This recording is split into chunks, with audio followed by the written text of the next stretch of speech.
Hi everyone, Rabbi Rosen here, hoping all is well with you.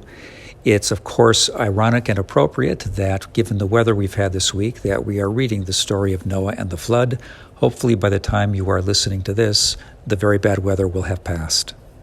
Every time we encounter the story of Noah, we're struck by the opening words of the portion.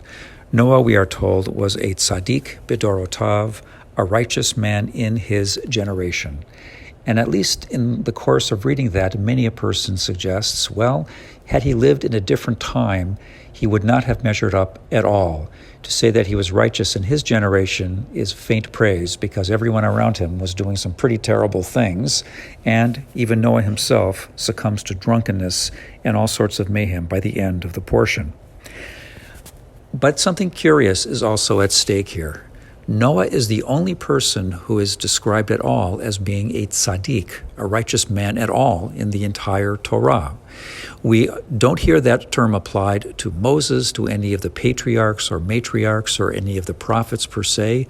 In fact, we rarely, if ever, get a last name or son of or daughter of in the course of the Torah, as if to suggest that what really is important here is that we be measured by our deeds, to let them speak for themselves, to let those deeds, in essence, define who we are and make a name for us without the need for any additional kind of adjective or appellation.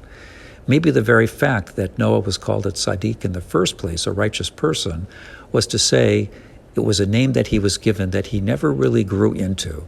But we, who know differently and perhaps better, would do very well to try to grow into the kind of people we would like to be, so that at the end of many, many years, what might be said to us and about the kind of people we were will truly be earned and not just simply an empty kind of description.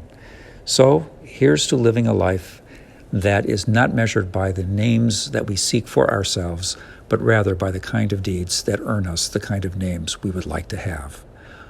Best things to you this week. Let it be a drier week, and Shabbat Shalom.